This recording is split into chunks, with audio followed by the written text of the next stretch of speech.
Welcome to T-SAT. మనము జీవశాస్త్రంలో భాగంగా విసర్జక వ్యవస్థ గురించి ఈరోజు నేర్చుకుందాం. మన జీవక్రియల్లో భాగంగా ఉన్నటువంటి వివిధ రకాల వ్యవస్థల గురించి నేర్చుకుంటున్నాము. ఈరోజు మనం విసర్జక వ్యవస్థ గురించి నేర్చుకుందాం. విసర్జక వ్యవస్థలో భాగంగా వివిధ రకాల జీవులలో విసర్జక పదార్థాలు మరియు ఆ వివిధ రకాల జీవుల్లో ఉన్నటువంటి విసర్జక వ్యవస్థల గురించి నేర్చుకుంటూనే మానవుని విసర్జక వ్యవస్థ గురించి క్షుణ్ణంగా పరిశీలించే ప్రయత్నం చేద్దాం. మరి మన పోటీ పరీక్ష లోపల మానవుని విసర్జక వ్యవస్థకు సంబంధించినటువంటి అంశాల గురించి అనేక సార్లు ప్రశ్నలు అడిగినటువంటి సందర్భం మనం చూసాం. కాబట్టి విసర్జక వ్యవస్థలో ఉన్నటువంటి అనేక అంశాలపైన క్షుణ్ణంగా పరిశీలించి మనం అవగాహన చేసుకునే ప్రయత్నం చేద్దాం.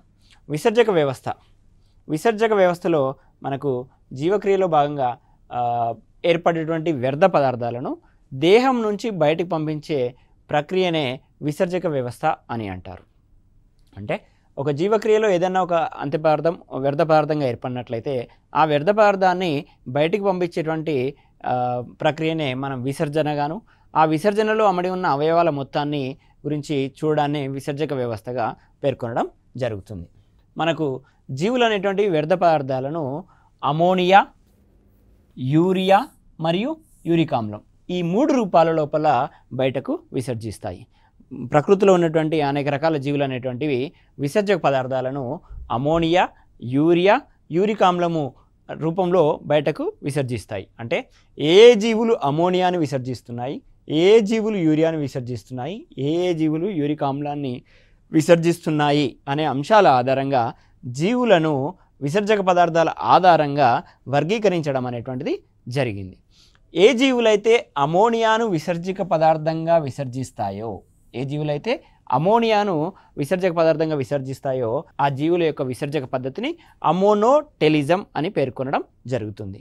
అదేవిధంగా ఏ జీవులైతే యూరిక్ ఆమ్లాన్ని, యూరిక్ యాసిడ్ అని అంటాం, యూరిక్ ఆమ్లాన్ని విసర్జక పదార్థంగా విడుదల చేస్తాయో ఆ రకమైనటువంటి జీవుల యొక్క విసర్జక వ్యవస్థని యూరికోటెలిజం అని పేర్కొనడం జరుగుతుంది. యూరిక్ యాసిడ్ని రిలీజ్ చేస్తే యూరికోటెలిజం.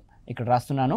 అమోనోటెలిజం లోపల అమోనియా అనేటువంటిది మనకి విసర్జక పదార్థంగా ఉంటుంది. అదేవిధంగా యూరికోటెలిజం అనే విసర్జక పద్ధతి లోపల యూరిక్ యాసిడ్ మనకి విసర్జక పదార్థంగా ఉంటుంది. అదేవిధంగా యూరియోటెలిజం అనగా ఏ జీవుల యొక్క విసర్జక పదార్థం అయితే యూరియాగా ఉంటుందో ఆ జీవుల యొక్క విసర్జక పద్ధతిని మనము యూరియోటెలిజం అని పేర్కొనడం జరుగుతుంది.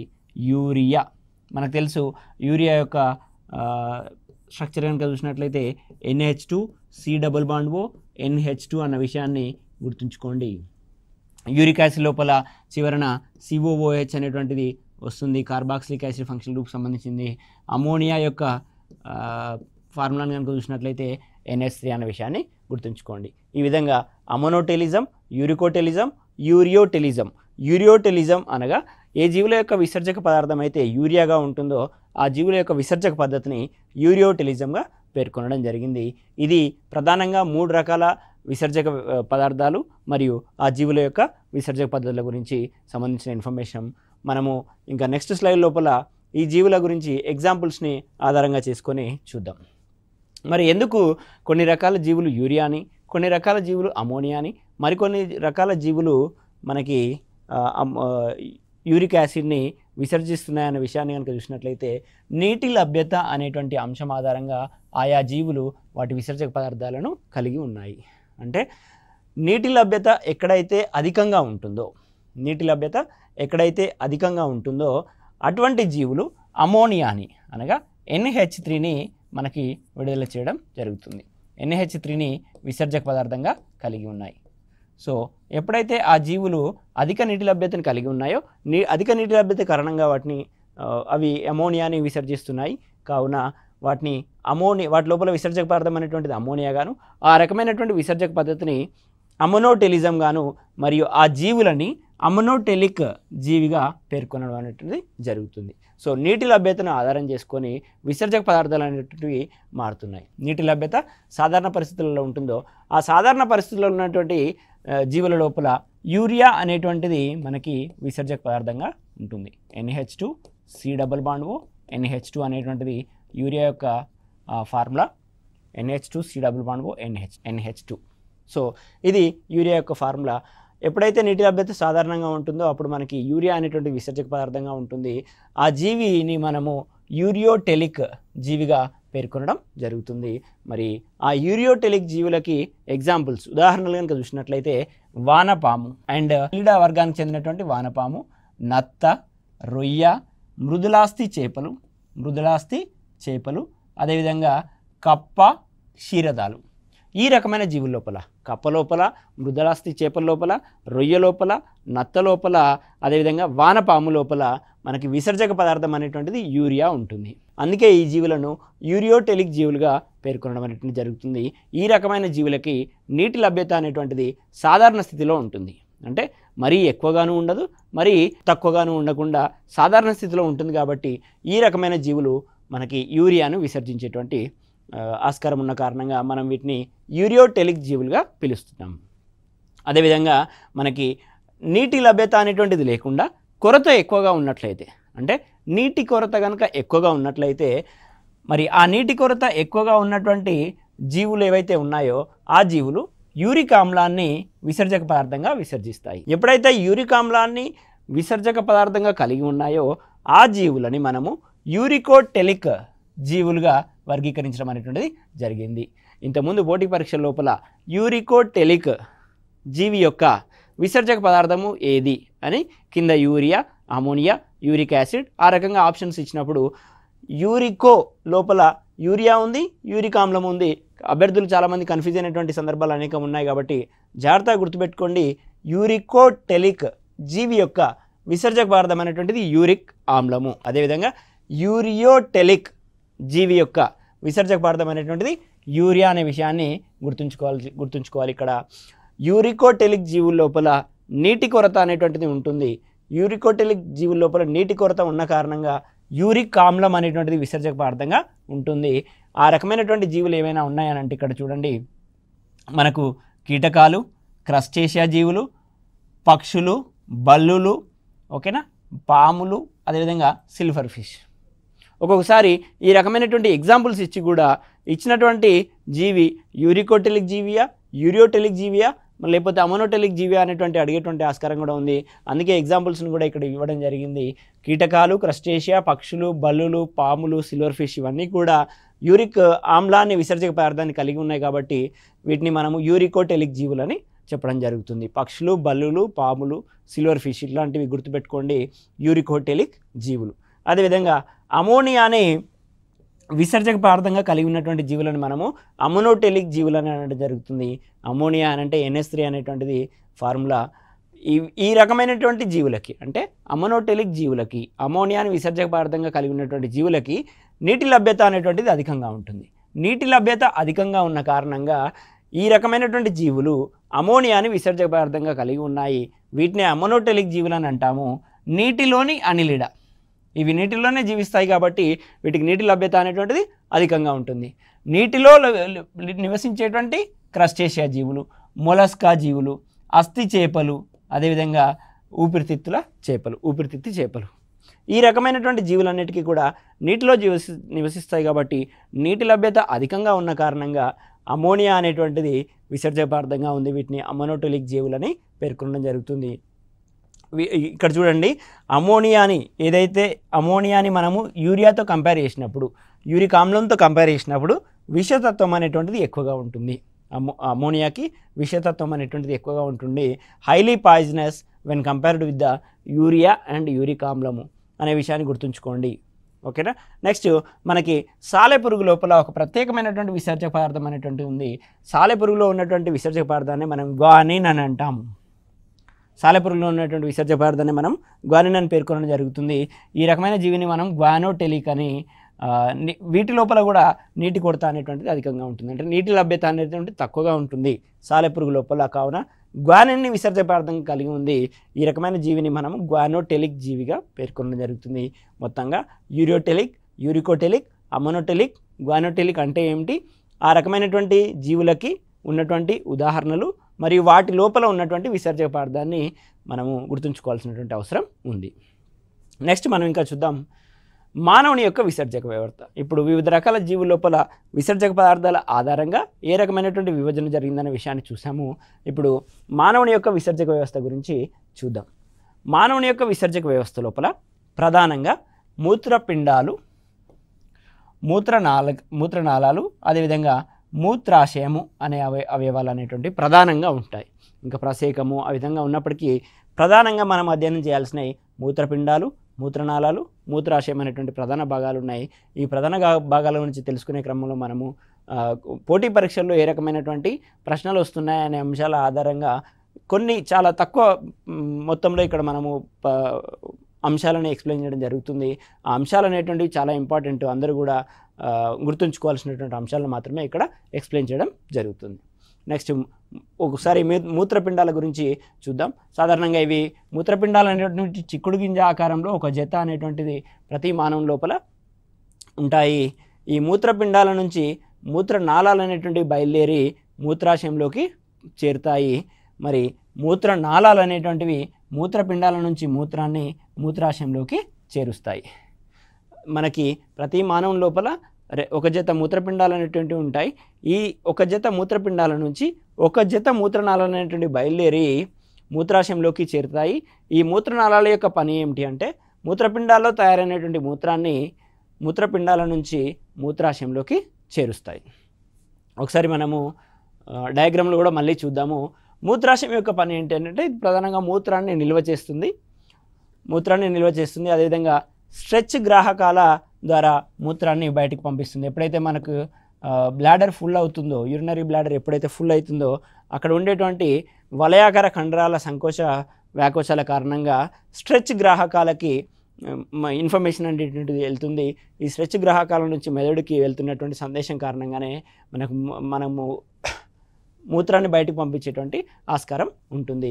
ఇక్కడ ఉండేటువంటి గ్రాహకాలని ఇంతకుముందు పోటీ పరీక్షలు అడిగారు, అందుకోసమే స్ట్రెచ్ గ్రాహకాలనే అంశాన్ని ఇక్కడ మెన్షన్ చేయడం జరిగింది. ఒకసారి డయాగ్రామ్ రూపం లోపల మానవుని యొక్క విసర్జక వ్యవస్థను గురించి చూద్దాం. ఇక్కడ మనకు ఈ విధంగా ఒక చిక్కుడు గింజ ఆకారం లోపల 2 మూత్రపిండాలు అనేటువంటివి ఉండడం జరుగుతుంది. ఈ 2 మూత్రపిండాలు అనేటువంటివి మూత్రనాళాల ద్వారా మూత్రాశయంలోకి తెరుచుకున్నాయి. ఈ విధంగా వీటినే మనం యూరెటర్ అని పేర్కొనడం జరుగుతుంది. మూత్రనాళాలని ఇంగ్లీష్ లోపల యూరెటర్ అని పేర్కొంటాము, మూత్రపిండాలని కిడ్నీ అని అంటాము. ఈ యూరెటర్ ఎక్కడికైతే తెలుసుకున్నాయో దాన్ని మనం బ్లాడర్ అని పిలుస్తాము. యూరినరీ బ్లాడర్ లేదా మూత్రాశయం అని పేర్కొనడం జరుగుతుంది. ఈ మూత్రాశయం నుంచి చివరి భాగాన్నే యూరెత్రా అని అంటారు. యూరెత్రానే మనం తెలుగు లోపల ప్రసేకము అని పేర్కొనడం జరుగుతుంది. మూత్ర విసర్జనకి ఆవశ్యకమైనటువంటి అవయవము యూరెత్రా, దీన్ని మనం ప్రసేకము అని పేర్కొనడం జరుగుతుంది. ఈ విధంగా మూత్రపిండాల నుంచి మూత్రనాళాలు అనేటువంటి మూత్రాశయంలోకి, మూత్రాశయం నుంచి ప్రసేకం ద్వారా బయటికి మూత్ర విసర్జన అనేటువంటిది జరుగుతుంది. ఇక్కడ చూడండి, కిడ్నీలకి మనకి రక్తాన్ని అందించుటకు రీనల్ వెయిన్, రీనల్ ఆర్టరీ అనేటువంటివి ఉన్నాయి. అదేవిధంగా ప్రధానంగా మనకు ఆరోటా అండ్ వీనా కావా అనేటువంటివి ఈ విధంగా ఉన్నాయి. ఆరోటాకి వీనా కావాకి అనుసంధానిస్తూ మనకి రీనల్ వెయిన్ మరియు రీనల్ ఆర్టరీ అనేటువంటివి కూడా ఉన్నాయి. ఇది మానవుని విసర్జక వ్యవస్థకు సంబంధించినటువంటి స్థూలమైనటువంటి అంశం. ఇప్పుడు కిడ్నీ లోపల మనకి మూత్రం అనేటువంటిది ఏర్పడుతుంది. అంటే మనకు విసర్జక పదార్థాలన్నీ కూడా కిడ్నీ లోపల మూత్రంగా మారుతున్నాయి అన్న విషయాన్ని గమనించినట్లయితే, మరి కిడ్నీ లోపల ఏం జరుగుతుందన్న విషయాన్ని గమనిస్తే, కిడ్నీ లోపల మనకి ఒక నిర్మాణాత్మక క్రియాత్మక ప్రమాణం అనేటువంటిది ఒకటి ఉంది.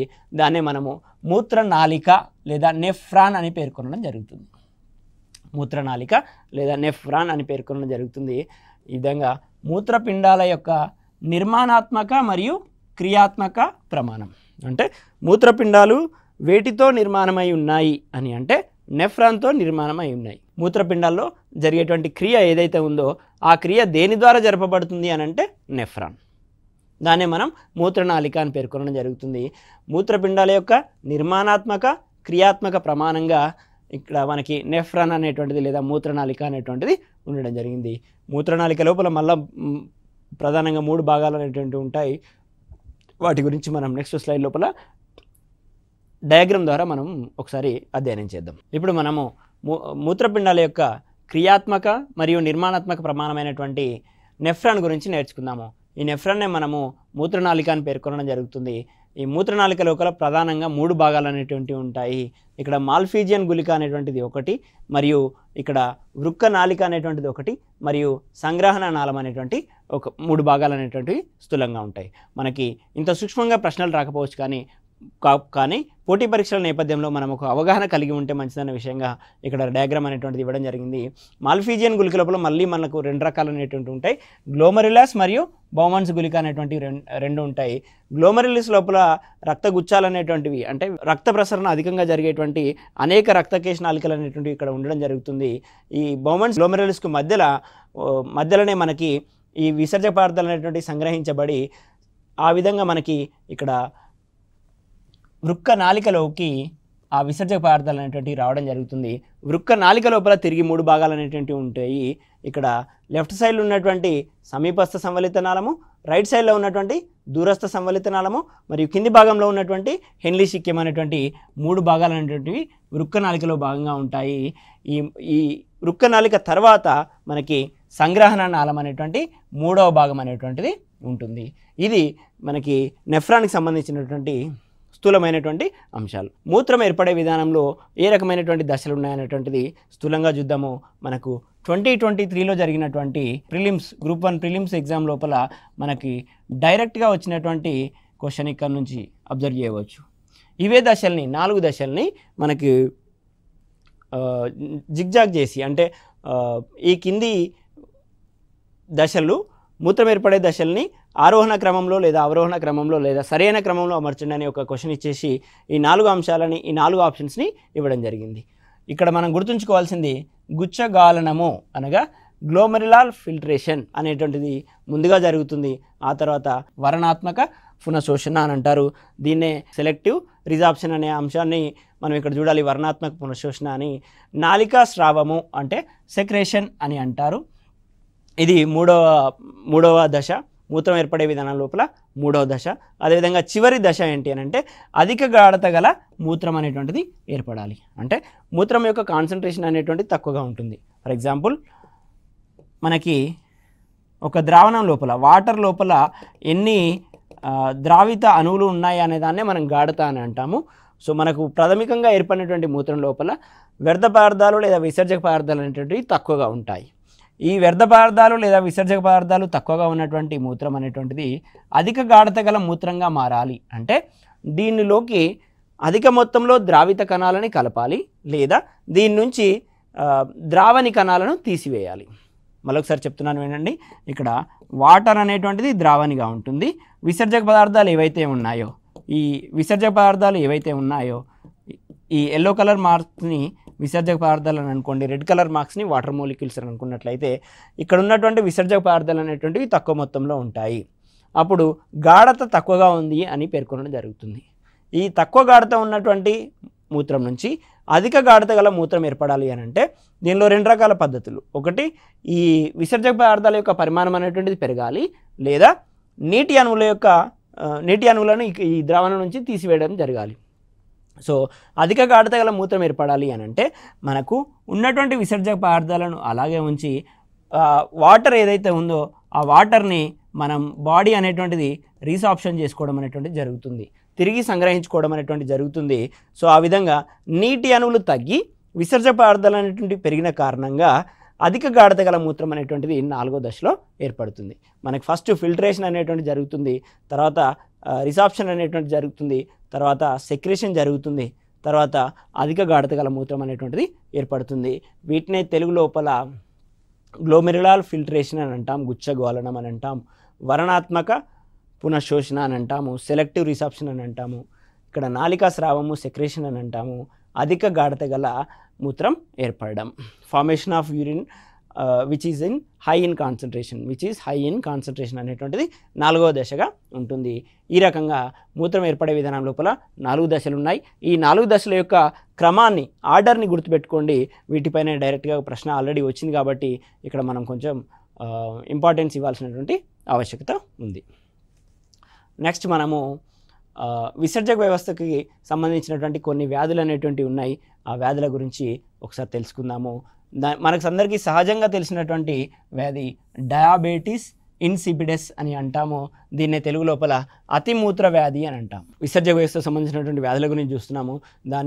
దానిలో మొదటి వ్యాధి డయూరియా అని అంటాము. ఈ డయూరియానే మరో పదంగా డయాబెటీస్ ఇన్సిపిడస్ అని వాడతాము. డయాబెటీస్ ఇన్సిపిడస్ లేదా అతిమూత్ర వ్యాధి అని పిలుస్తాము. మీకు ఈ తెలుగు పదం ద్వారా మీకు ఆల్రెడీ అర్థమైపోయింది. పదే పదే మూత్రాన్ని విసర్జించాలనేటువంటి కోరిక పుట్టడము, అదేవిధంగా మూత్రం కొద్దిగా రావడం అనేటువంటి కారణంగా దీన్ని డయాబెటీస్ ఇన్సిపిడస్ లేదా డయూరియా అని పేర్కొనడం అనేటువంటిది జరుగుతుంది. నెక్స్ట్ మనకున్నటువంటి డిసీజ్ డయాబెటీస్ మెల్లిటస్ అని అంటాం. డయాబెటీస్ మెల్లిటస్ అని అంటాము. దీని లోపల రక్తం లోపల మూత్రం లోపల అధిక మొత్తంలో గ్లూకోజ్ అనేటువంటిది వెళ్ళిపోవడం అనేటువంటిది జరుగుతుంది. దీన్నే గ్లైకోసూరియా అని అంటాము. దీన్నే మనము డయాబెటీస్ మిల్లిటస్ అని కూడా పేర్కొనడం జరుగుతుంది. దీన్నే సాధారణంగా షుగర్ వ్యాధి అని కూడా పేర్కొనడం జరుగుతుంది. ఎప్పుడైతే రక్తం లోపల గ్లూకోజ్ స్థాయి ఎక్కువ అయిపోయిందో ఆ రక్తంలో ఎక్కువగా ఉన్నటువంటి గ్లూకోజ్ అనేటువంటిది బౌమాన్స్ గుళిక ద్వారా మూత్రంలోకి ప్రవేశించి మూత్రం ద్వారా గ్లూకోజ్ అనేటువంటిది విడుదలవడం అనేది జరుగుతుంది. దీన్నే డయాబెటీస్ మిల్లిటస్ లేదా షుగర్ వ్యాధి అని పేర్కొనడం జరుగుతుంది. మధుమేహ వ్యాధి అని అంటారు. దీన్ని మరొక పదం గ్లైకోసూరియా. డయాబెటీస్ మిల్లిటస్ లేదా షుగర్ వ్యాధి అని ఇస్తే మనం గుర్తించడానికి ఈజీగానే ఉంటుంది. పొరపాటున వాళ్ళు గ్లైకోసూరియా అని ఇస్తే కూడా గుర్తుపెట్టుకోవడానికి గ్లైకోసూరియా అని అంటే కూడా గుర్తించడానికి మీరు సిద్ధంగా ఉండాలి. గ్లైకోసూరియా అని అంటే డయాబెటీస్ మిల్లిటస్ షుగర్ వ్యాధి, షుగర్ వ్యాధి, ఆ విధంగా గుర్తుంచుకోండి. డయూరియా డయాబెటీస్ ఇన్సిపిడస్, దీన్ని అతిమూత్ర వ్యాధి లేదా డయూరియా అని పేర్కొనడం జరుగుతుంది. ఇంకొక అరుదైన మూత్ర వ్యాధి అల్బుమిన్యూరియా. అంటే అల్బుమిన్ అనేటువంటి ప్రోటీన్లు ఏవైతే ఉన్నాయో ఇవి మూత్రం ద్వారా బయటికి వెళ్ళిపోవడం అనేటువంటిది జరుగుతూ ఉంటుంది. అల్బుమిన్యూరియా అంటే అల్బుమిన్ అనేటువంటి ప్రోటీన్లు, సింపుల్గా చెప్పాలంటే మూత్రం ద్వారా ప్రోటీన్లు అనేటువంటివి బయటికి వెళ్ళటం జరుగుతుంది. దీన్నే అల్బుమిన్యూరియా లేదా ప్రోటీనోసిస్ అని కూడా అని అంటారు. ప్రోటీన్ లైసిస్ అని కూడా అని అంటారు. అంటే ప్రోటీన్లు అనేటువంటివి విచ్ఛిన్నం చెంది మనకి మూత్రం రూపంలో బయటికి వెళ్తూ ఉంటాయి. దీన్నే అల్బుమిన్యూరియా అని అంటారు. అల్బుమిన్ అనే ప్రోటీన్ పేరు మీదుగా ఈ వ్యాధికి పేరు పెట్టడం జరిగింది. మీరు కూడా అదేవిధంగా గుర్తుంచుకోండి. ఇంకా మనకి ఇదే విసర్జక వ్యవస్థకు సంబంధించినటువంటి వ్యాధులను కనుక చూసినట్లయితే హెమటూరియా అనేటువంటి మరొక వ్యాధి ఉంటుంది. మూత్రం లోపల రక్తం వెళ్ళిపోయినట్లయితే దాన్ని హిమటూరియా అని పేర్కొనడం జరుగుతుంది. మనకు తెలుసు రక్తంలో ఉన్నటువంటి వర్ణద్రవ్యం అనేటువంటిది హీమోగ్లోబిన్. ఈ హీమోగ్లోబిన్ పేరు మీదుగానే మనకు హిమటూరియా అనేటువంటి వ్యాధి పేరు పెట్టడం జరిగింది. హీమ్ అంటే రక్తం అని గుర్తుపెట్టుకోండి. మూత్రం లోపల రక్తం కనుక వెళ్ళిపోయినట్లయితే మనకి హిమటూరియా అని పేర్కొనడం జరుగుతుంది. మరొక రకమైనటువంటి వ్యాధి ఆల్కాప్టోన్యూరియా అని అంటారు. ఎప్పుడైతే మూత్ర విసర్జన జరిపిన తర్వాత మూత్రం అనేటువంటిది గాలిలో ఉన్నటువంటి ఆక్సిజన్తో చేరనుంది. ఇప్పుడు మనకి మూత్ర విసర్జన చేసిన తర్వాత యూరిన్ అనేటువంటిది ఆక్సిజన్తో చేరనుంది బ్లాక్ కలర్లోకి మారిపోవడం జరుగుతుంది. జరుగుతుంది. ఈ రకమైనటువంటి వ్యాధినే ఆల్కాప్టోన్యూరియా అని అంటారు. ఇది ఒక జెనెటికల్ డిజార్డర్. ఇది ఒక జన్యు సంబంధిత వ్యాధిగా పేర్కొంటారు. ఈ రకమైన వ్యాధిని జన్యు సంబంధిత వ్యాధిగా పేర్కొంటారు. పై అన్నీ కూడా మార్ఫలాజికల్ డిఫరెన్సెస్ అంటే మానవుల్లో సాధారణంగా వచ్చేటువంటి వ్యాధులు. ఇది ఒకటి మాత్రమే, ఆల్కాప్టోన్యూరియా అనేటువంటిది మాత్రమే జన్యు సంబంధిత వ్యాధి. ఈ వ్యాధి లోపల మూత్ర విసర్జన జరిగిన తర్వాత మూత్రం అనేటువంటిది గాల్లో ఉన్న ఆక్సిజన్తో చెరినొంది బ్లాక్ కలర్లోకి అంటే నల్లగా మారిపోవడం అనేటువంటి జరుగుతుంది. ఈ వ్యాధిని మనం ఆల్కాప్టోన్యూరియా అని పేర్కొనడం జరుగుతుంది. మనకి పోటీ పరీక్ష లోపల ఈ కింది వ్యాధిలో ఏది జన్యు సంబంధిత వ్యాధి అని ఇచ్చేటప్పుడు జాగ్రత్తగా గుర్తించండి. ఆల్కాప్టోన్యూరియా అనేటువంటిది జన్యు సంబంధిత వ్యాధి. మరొక వ్యాధి మనకి కీటోసూరియా అని అంటారు. మనకి మూత్రం లోపల కీటోన్ సమూహాలు అనేటువంటివి విసర్జితమైనట్లయితే మనము కీటోసూరియా అని పేర్కొనడం జరుగుతుంది. మనకు కీటోన్ యొక్క సాధారణ ఫార్ములా అనేటువంటిది ఇక్కడ RC⸻⸻OR అనేటువంటిది కీటోన్ యొక్క సాధారణ ఫార్ములా. మూత్రం లోపల కీటోన్ సమూహాలు కనుక విసర్జితమైనట్లయితే దాన్ని మనం కీటోసూరియా అని పేర్కొనడం జరుగుతుంది.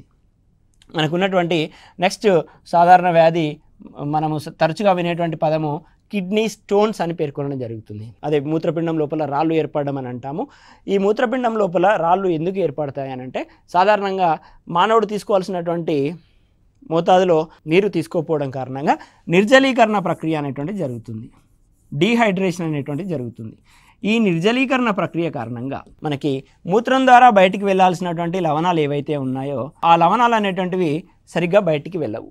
బయటికి వెళ్ళని కారణంగా ఆ లవణాలన్నీ గడ్డగట్టి రాళ్ళ రూపంలో మనకి కిడ్నీల లోపలే ఉండిపోవడం జరుగుతుంది. సో ఈ విధంగా కిడ్నీ లోపల ఉండిపోయినట్లయితే కిడ్నీల యొక్క క్రియాత్మక మరియు నిర్మాణాత్మక ప్రమాణాలైనటువంటి మూత్రనాళికలు అని చెప్పడం జరిగింది. ఏవైతే నెఫ్రాన్స్ ఉన్నాయో ఆ నెఫ్రాన్స్ అనేటువంటివి కిడ్నీల యొక్క క్రియాత్మక నిర్మాణాత్మక ప్రమాణాలు అని చెప్పడం జరిగింది. ఆ నిర్మాణాత్మక క్రియాత్మక ప్రమాణాలు అనేటువంటివి సరిగా పనిచేయవు. ఎప్పుడైతే కిడ్నీలో రాళ్ళు అనేటువంటి ఏర్పడతాయో ఈ నెఫ్రాన్స్ అనేటువంటివి సరిగా పనిచేయవు. ఫైనల్గా కిడ్నీ ఫెయిల్యూర్కి లీడ్ చేస్తుంది. కాబట్టి ఈ నిర్జలీకరణ ప్రక్రియను నిర్మూలించి మనము ఈ లవణాలు ఏర్పడడాన్ని కూడా నిర్మూలించవచ్చు. లవణాలు ఏర్పడినట్లయితే అంటే ఉన్నటువంటి లవణాలు ఏవైతే ఉన్నాయో మూత్రంలో ఉన్నటువంటి లవణాలు నీటిలో కరిగిపోయి బయటికి వెళ్ళిపోతే ఎటువంటి ఇబ్బంది ఉండదు. కాబట్టి మనము నీరు అనేటువంటిది అధిక మొత్తంలో తీసుకోవాలి. మరి ఈ లవణాలు ప్రధానంగా చూసినట్లయితే ఈ రాళ్ళ యొక్క రసాయనికంగా ఈ రాళ్ళు అనేటువంటివి కాల్షియం ఫాస్ఫేట్ మరియు కాల్షియం ఆక్సాలేట్ అనేటువంటి విషయాన్ని గుర్తుంచుకోండి. కిడ్నీలో ఏర్పడే రాళ్ళ యొక్క రసాయనికంగా కిడ్నీలో ఏర్పడేటువంటి రాళ్ళు అని కింద ఆప్షన్స్ ఈ రకమైనటువంటి ఆప్షన్స్ ఇవ్వచ్చు. కాల్షియం ఫాస్ఫేట్ అనేటువంటి గుర్తుపెట్టుకోండి. Ca3PO4 అని అంటాం. కాల్షియం ఆక్సాలేట్ అనే విషయాన్ని కూడా గుర్తుపెట్టుకోండి. ఇవి ప్రధానంగా మనకి కిడ్నీలకు సంబంధించిన లేదా మూత్రానికి సంబంధించినటువంటి వ్యాధులు. మనము ఈ స్లైడ్ లోపల ఈ క్లాస్ లోపల మనము విసర్జక వ్యవస్థ, వివిధ రకాల్లో ఉన్నటువంటి విసర్జక వ్యవస్థలు, వివిధ రకాల జీవుల్లో ఉన్నటువంటి విసర్జక వ్యవస్థలు, అదేవిధంగా మానవుల్లో ఉన్నటువంటి విసర్జక వ్యవస్థ గురించి క్షుణ్ణంగా పరిశీలించడం జరిగింది. నెక్స్ట్ మరో క్లాస్లో మరో అంశంతో మీ ముందుకు వస్తాను. Thank you one and all.